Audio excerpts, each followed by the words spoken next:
बच्चों, आज हम महाकवि सूरदास जी के जीवन परिचय और उनके कुछ पदों की व्याख्या भावार्थ सीखेंगे।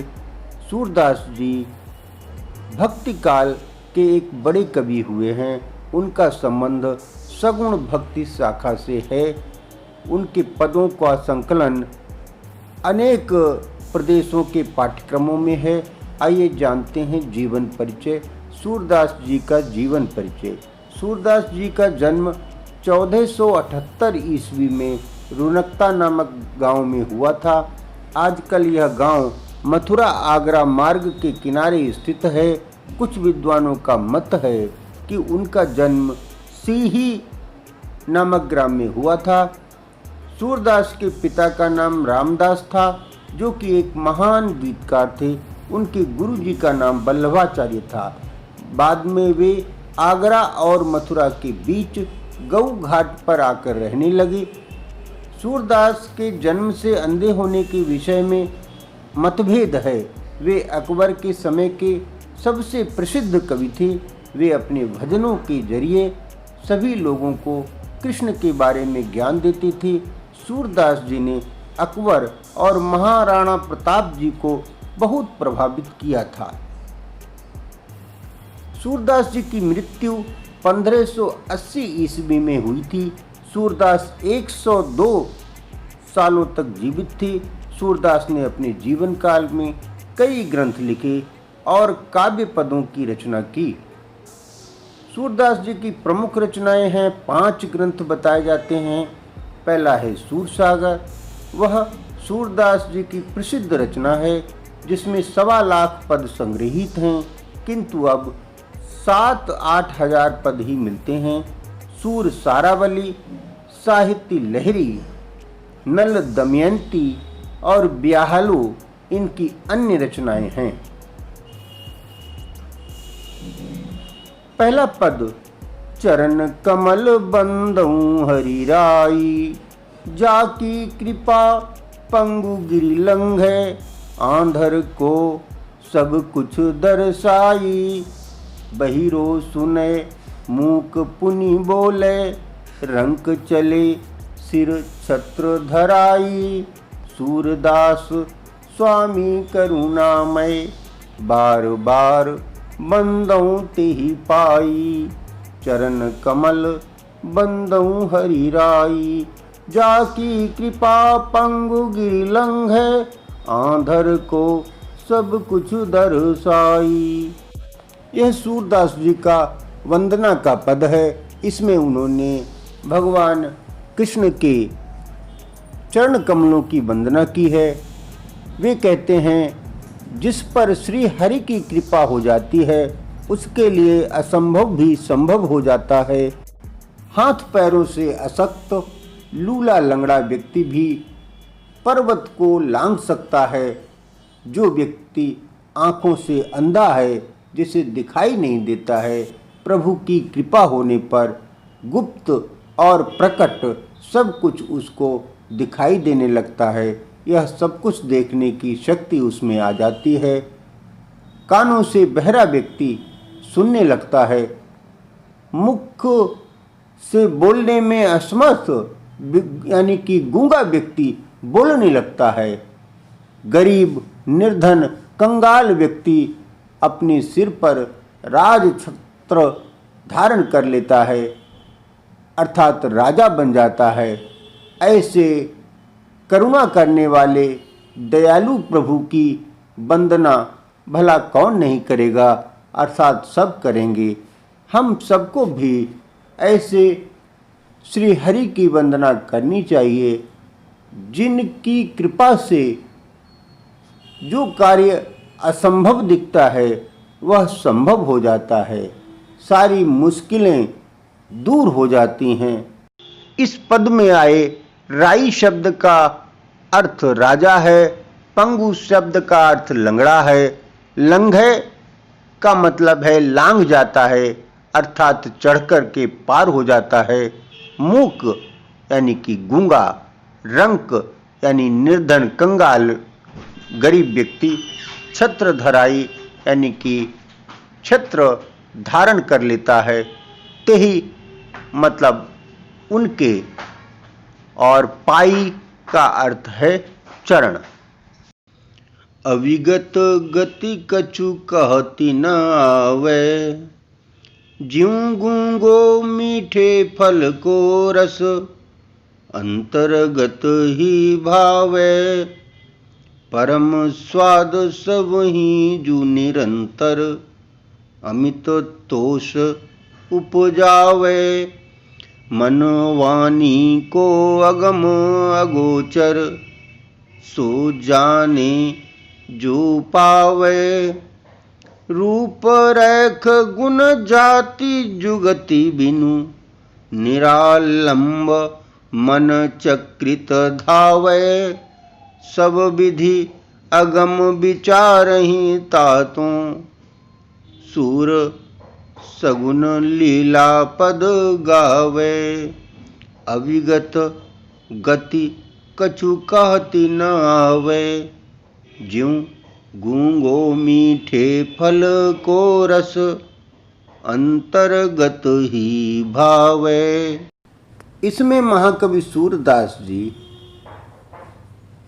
निराकार ब्रह्म और सगुण ब्रह्म, यानी कि सगुण ब्रह्म और निर्गुण ब्रह्म के बीच एक भेद बताने के लिए निराकार ब्रह्म के विषय में कहते हैं कि निराकार ब्रह्म की उपासना बड़ी कठिन है, क्योंकि निराकार ब्रह्म का चिंतन अनिर्वचनीय है, उसका वर्णन नहीं किया जा सकता। वह मन और वाणी का विषय नहीं है।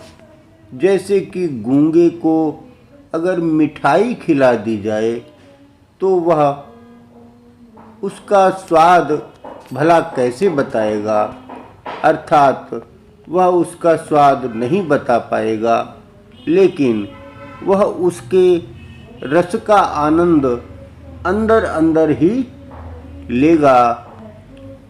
अव्यक्त ब्रह्म यानी निर्गुण ब्रह्म की तो न रेखा है, न उसका कोई गुण है, यानी कि न उसका शरीर है, न गुण है, न उसकी जाति है। मन वहाँ स्थिर हो ही नहीं सकता है।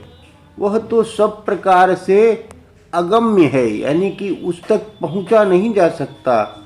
अतः सूरदास जी सगुण ब्रह्म यानी भगवान श्री कृष्ण की लीलाओं का ही गायन करना ठीक समझते हैं, क्योंकि निर्गुण ब्रह्म का कोई आकार न होने के कारण, वो दिखाई न देने के कारण उसको जानना, उसको समझना अत्यंत कठिन है। इस पद में प्रयोग किए गए कुछ कठिन शब्दों का अर्थ इस प्रकार है। अविगत यानी कि अव्यक्त, जिसके विषय में कुछ बताया ना जा सके। अज्ञेय हो जाना या जिसको जाना ना जा सके। गति यानी बात। अंतर्गत यानी कि हृदय, अंतरात्मा में। भावय रुचिकर प्रतीत होता है, अच्छा लगता है। अमित जिसको मापा ना जा सके, अपार। तोष संतोष यानी कि आनंद। अगोचर इंद्रियजन्य ज्ञान से परे, इंद्रियातीत यानी कि जिसको इंद्रियों के माध्यम से, इंद्रियां अर्थात नासिका, आँख, कान, जिह्वा इत्यादि इंद्रियों से परे, यानी इंद्रियों से न जानने योग्य। गुण यानी गुण। सत्व, रज और तम ये गुण कहे गए हैं। निरालंब बिना सहारे के। सगुण अर्थात सगुण, दिव्य गुण संयुक्त साकार ब्रह्म श्री कृष्ण। पद संख्या 3। किलकत कान घुटुरवनी आवत, मणिमय कनक नंद कै आंगन, बिंब पकड़ी बैं धावत। कबहू निरखी हरि आप छाह को, कर सौ पकड़न चाहत। किलकी हंसत राजत द्वे दतियाँ, पुनि पुनि तिहि अवगाहत। कनक भूमि पद कर पग छाया, यह उपमा इक राजति। करी करी प्रतिपद प्रति मणि वसुधा, कमल बैठ की साजती। बाल दशा सुख निरखी जसोदा, पुनि पुनि नंद बुलावती। अचरा तरलय ढांकी सूर के, प्रभु को दूध पियावती। किलकत कान्ह घुटुरवनी आवत। इस पद में महाकवि सूरदास ने बाल कृष्ण की बाल लीलाओं का वर्णन किया है। बाल कृष्ण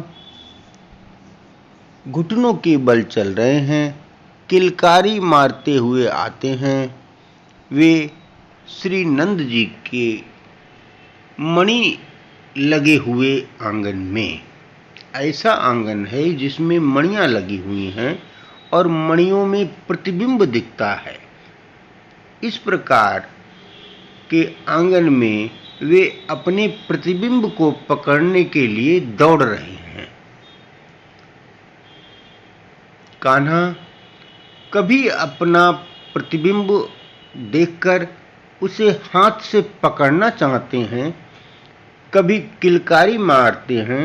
जब वे किलकारी मारते हैं तो उनके दो ही दांत उगे हुए हैं जो दिखाई पड़ते हैं और जिनकी शोभा अद्भुत है, जिसका वर्णन नहीं किया जा सकता। सूरदास जी कह रहे हैं कि नंद बाबा के घर की जो भूमि है वो स्वर्ण मंडित है, उसमें सोना मढ़ा हुआ है। उस स्वर्ण भूमि पर भगवान श्री कृष्ण के हाथों और चरणों की छाया ऐसी जान पड़ती है कि एक उपमा उसकी बन गई है और यह उपमा अत्यंत शोभा देने वाली है।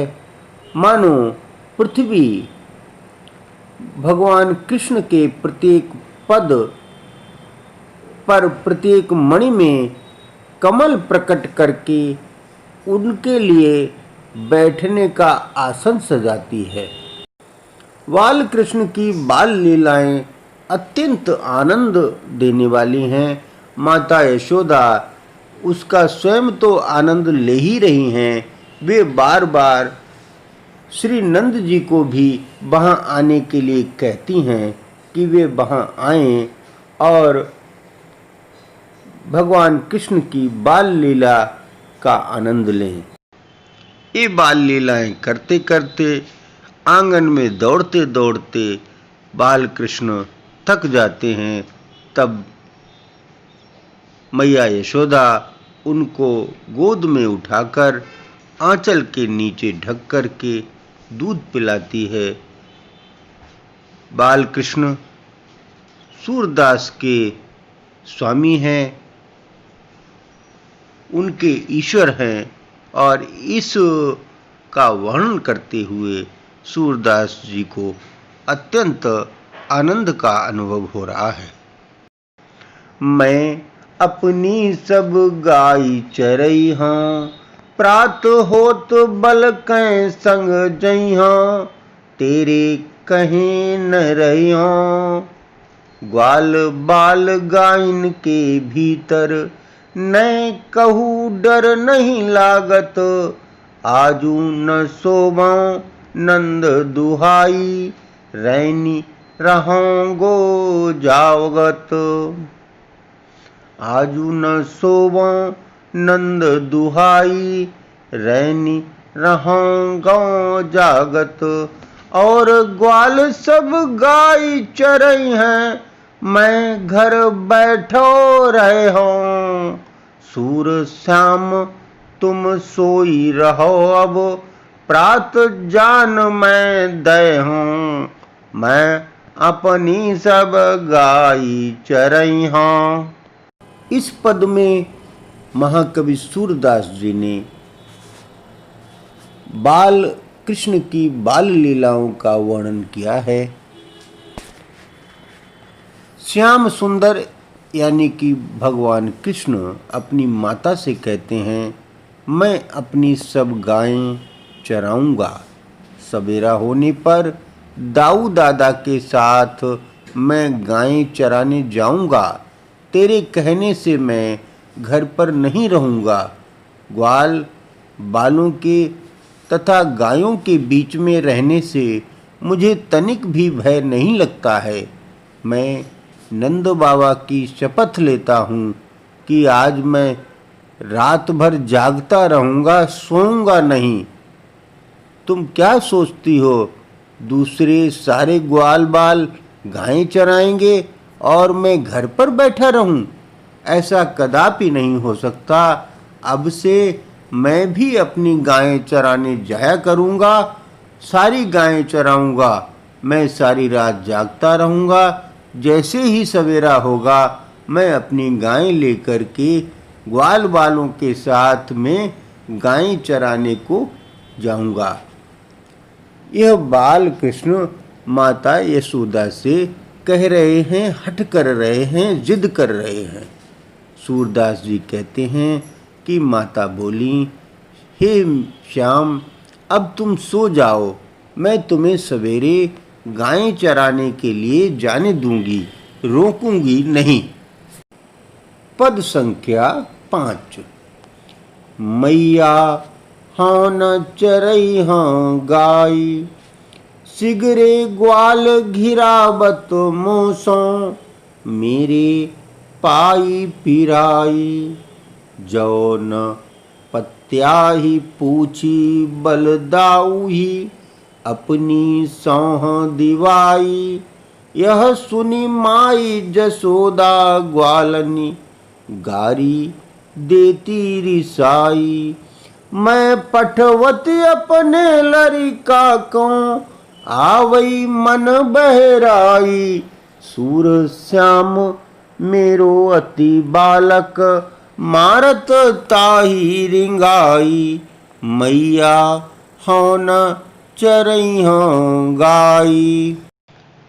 महाकवि सूरदास जी ने इस पद में बाल कृष्ण की बाल लीलाओं का वर्णन किया है। वे कहते हैं कि श्याम सुंदर माँ यशोदा से शिकायत कर रहे हैं, उनसे कह रहे हैं कि मुझे गायें चराने में बहुत कष्ट होता है, अब मैं गायें नहीं चराऊंगा। बाल कृष्ण कहते हैं कि मैया मैं गायें नहीं चराऊंगा। सभी गोप बालक ग्वाल बाल मुझसे ही गायें हंकवाते हैं। दौड़ते दौड़ते मेरे पैरों में दर्द होने लगता है। अगर तुम्हें मुझ पर भरोसा ना हो, मुझ पर मेरी कई बातों का विश्वास ना हो, तो दाऊ भैया से पूछ लो। लेकिन उनको जब पूछो तो अपनी शपथ दिला कर के पूछना, ताकि वे झूठ ना बोल सकें। सूरदास जी कहते हैं, यह सुनकर मैया यशोदा क्रोधित हो जाती हैं, उनको गुस्सा आ जाता है। वे ग्वाल बालों को गालियां देने लगती हैं और कहती हैं कि मैं तो अपने लड़के को गायें चराने के लिए इसलिए भेजती हूँ कि वह अपना मन बहला आवे। घूमने से, इधर उधर जाने से उसका मन बहल जाए। लेकिन तुम मेरे श्याम सुंदर को, मेरे छोटे से कान्हा को, जो कि अभी बालक है, छोटा है, उसे दौड़ा दौड़ा करके थका देते हो। पद 6। सखीरी मुरली लीजय चोरी। जिन गोपाल कीन्हे अपने बस, प्रीति सवन की तोरी। सखीरी मुरली लीजय चोरी। छिन एक घर भीतर निसी बासर, धरत न कबहूँ छोरी। कबहूँ कर कबहूँ अधरनी, कटी कबहूँ खोसत जोरी। ना जानो कछु मेली मोहिनी, राखे अंग अंग भोरी। सूरदास प्रभु को मन सजनी, बंध्यो राग की डोरी। सखीरी मुरली लीजय चोरी। महाकवि सूरदास जी ने इस पद में गोपियों के ईर्ष्या भाव को व्यक्त किया है। गोपियाँ भगवान कृष्ण की बंसी से ईर्ष्या करने लगी हैं। वे कहती हैं कि हे सखियों सहेलियों, हम इस कृष्ण की बंसी को चुरा लेते हैं, क्योंकि श्री कृष्ण की बंसी हमारी बैरी सौतन है। एक गोपी दूसरी गोपी से कहती है कि हे सहेली, इस मुरली को अब चुरा ही लेना चाहिए, क्योंकि इस मुरली ने गोपाल को अपने वश में कर लिया है।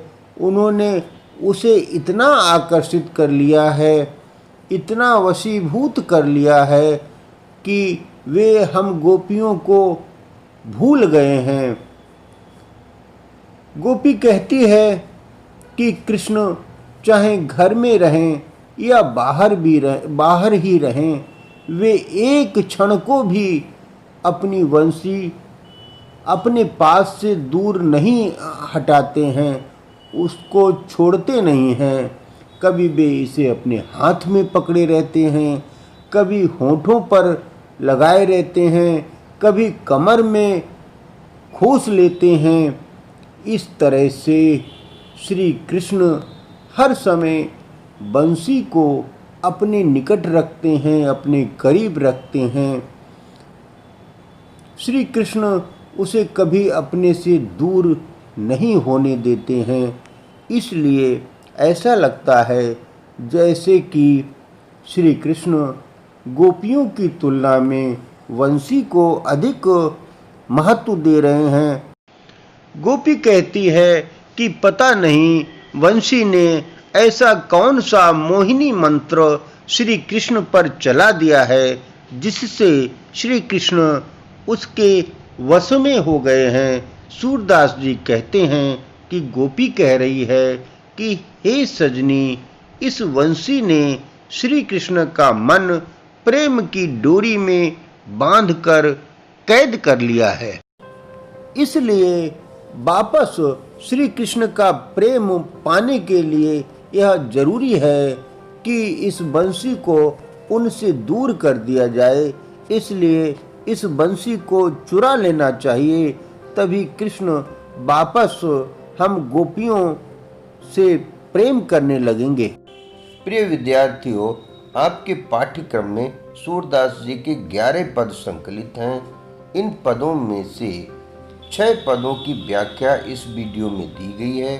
अगर हम पूरे 11 पद कवर करते तो यह वीडियो बहुत लंबा हो जाता, इसलिए दूसरा भाग भी बनाएंगे जिसमें शेष 5 पदों को कवर करेंगे। उनकी व्याख्या भावार्थ आपको समझाया जाएगा।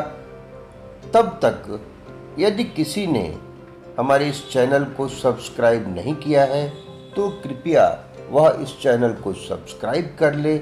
इससे क्या होगा, आपको हमारे वीडियोस मिलने लगेंगे। साथ ही नोटिफिकेशंस को ऑन कर लीजिए। नोटिफिकेशंस ऑन करने के लिए आपको दबाना है बेल आइकॉन, यानी घंटे के निशान पर आपको टैप करना है। साथ ही इस वीडियो को लाइक करना, शेयर करना और इस पर कमेंट करना ना भूलिए। Thank you very much.